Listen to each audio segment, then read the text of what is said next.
एक चोर था, एक चोर था। उसने अपने गुरुजी से पूछा, गुरुजी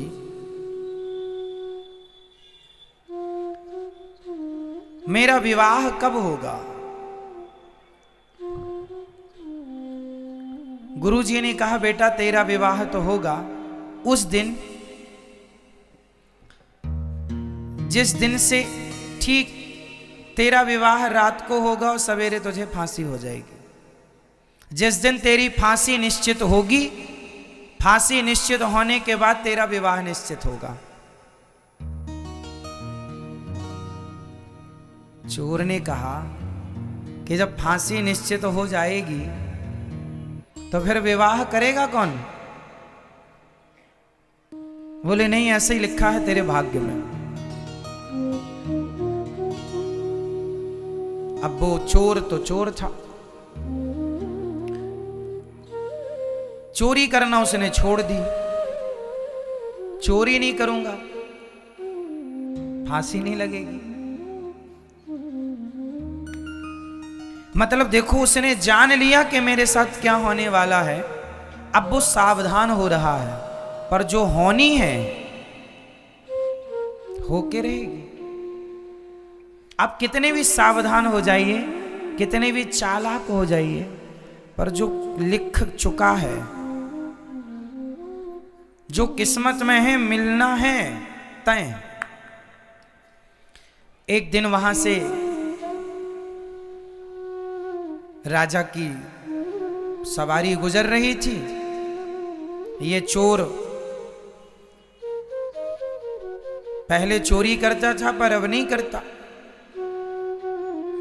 राजा की नजर इस पर पड़ गई। राजा ने कुछ याद किया।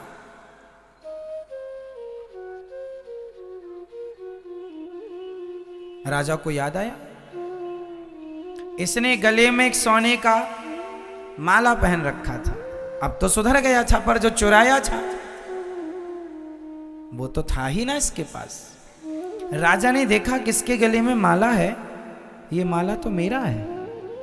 इसने कभी राजा का माला चुराया होगा। राजा ने पकड़ लिया, बुलाया दरबार में, तेरे पास माला कहां से आया?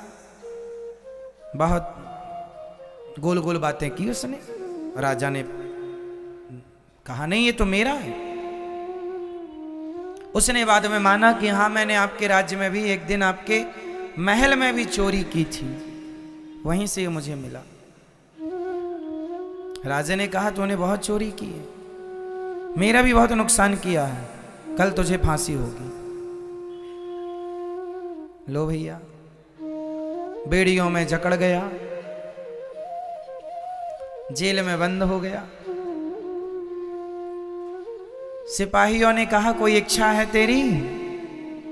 बोले आखिरी इच्छा यही है, जेल के अंदर ना रखो, पूरी रात मुझे जेल के बाहर रखो ताकि खुली हवा मिलती रहे मुझे। संयोग वो बाहर था जेल के, सड़क में एक पेड़ के नीचे बैठा था कि तभी एक माँ और बेटी वहां से गुजरी। एक माँ और बेटी जब वहां से गुजरी तो सिपाही ने पूछा तुम कौन हो? उन्होंने कहा भैया हम इस शहर में, इस नगर में नए नए आए हैं, बड़े गरीब हैं, कुछ काम मिले तो पेट भर रोटी मिल जाएगी। चोर वहीं था, सुन रहा था। बड़ी प्यास लगी है, चोर ने पानी मांगा तो उस मां ने उसे पानी पिलाया। चोर ने कहा कि ये तुम्हारी बेटी है? हाँ मेरी बेटी है।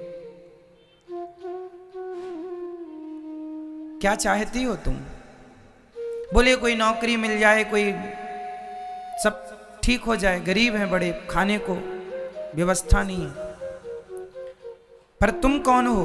बोले मुझे कल फांसी पर लटकना है, मैं चोर हूं। पर सुनो, मैं तुम्हारी गरीबी मिटा सकता हूं।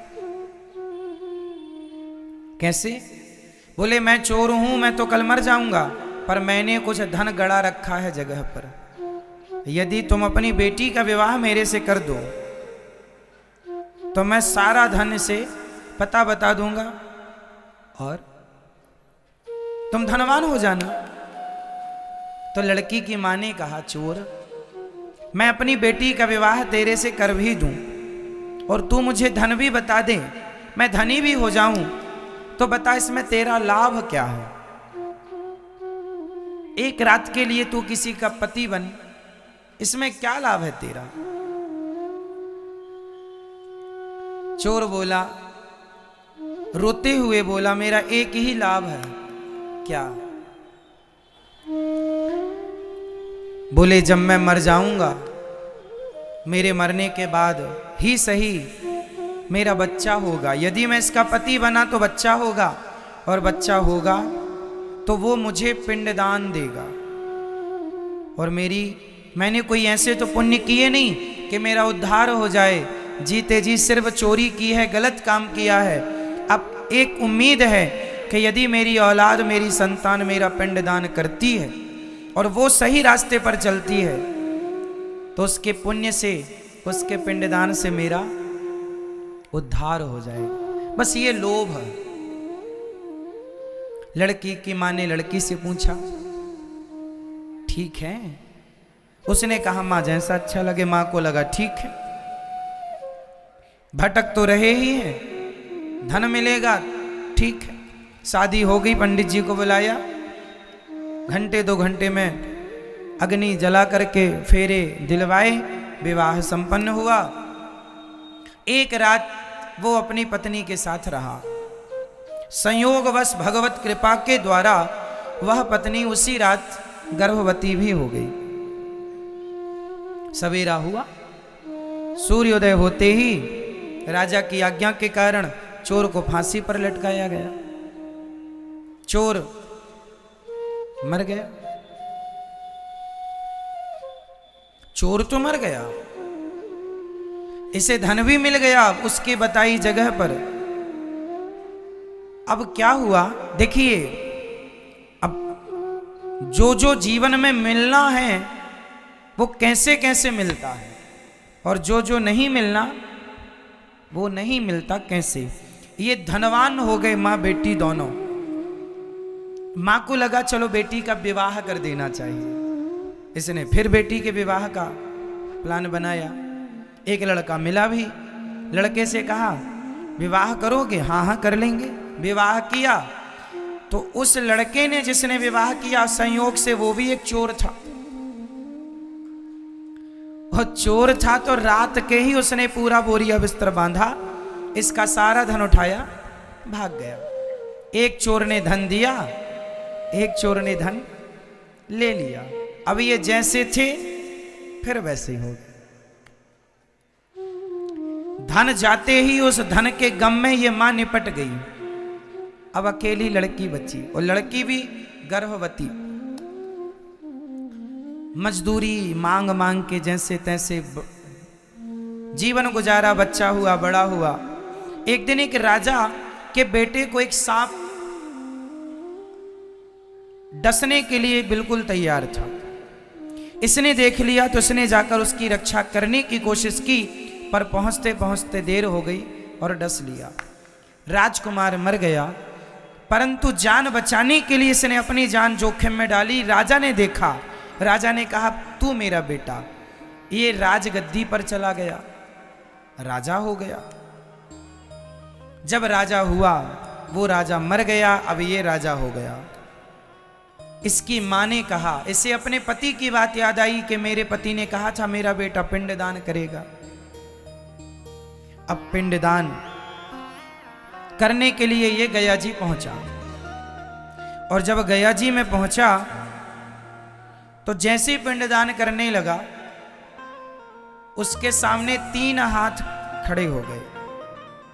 एक हाथ इसके पिता का, एक हाथ उस चोर का जो चुरा के भागा, पर एक रात के लिए वो भी पति तो बना, और तीसरा वो राजा जिसने अपने पुत्र की जगह इसे गोद लेकर अपना राज्य दिया। वो 3 हाथ। अब आप लोग उत्तर दो, वो बेटा उन 3 हाथों में किस हाथ में पिंड दे? बताओ किस हाथ में पिंड देना चाहिए? उसका असली पिता कौन हुआ? वो राजा जिसने अपना पुत्र बनाकर के इसे राजगद्दी दी, या वो चोर जो रातों रात धन चुरा के भागा, या वो जिसने इसे धन दिया इसकी मां को और पहला विवाह हुआ? बताओ इन तीनों में उसका असली बाप कौन और वो पिंड लेने का अधिकारी कौन? तीनों हाथ में किस हाथ में वो पिंड रखे? उत्तर दो, जल्दी बताओ, सिर नहीं, बताओ पहला, दूसरा या तीसरा? तीनों में किसके हाथ में वो पिंड रखे? फर्स्ट, सेकंड, थर्ड, आप बताओ। तीसरा, इनकी तरफ से तीसरा, आपकी तरफ से पहला, और किसकी तरफ से क्या बोलना है? अच्छा दूसरा भी, दादाजी कह रहे हैं दूसरा भी है, जिंदाबाद। तीसरा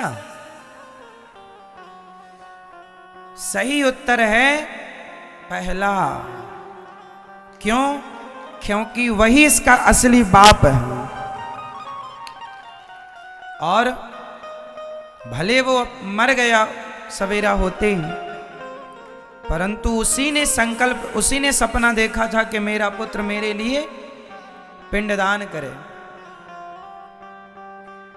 इसलिए बाकी तो सब धर्म के हैं, धर्म में मानते चले गए, धर्म की बेटी, धर्म का बेटा, ठीक है, उनके भी अपने कर्तव्य हैं, ठीक है, पर पहला पिंड लेने का अधिकारी वही है। बाद में फिर ये किसी को भी दे, कोई आपत्ति नहीं। अर्थ क्या निकला इस कहानी का? इस कथा से ये सीख मिली कि हमारे जीवन में कितना भी उतार और चढ़ाव आए और आएगा, कब आदमी राजा से रंक हो जाए और कब रंक से राजा हो जाए, तुम्हारी किस्मत ना हम तय करते हैं ना पड़ोसी।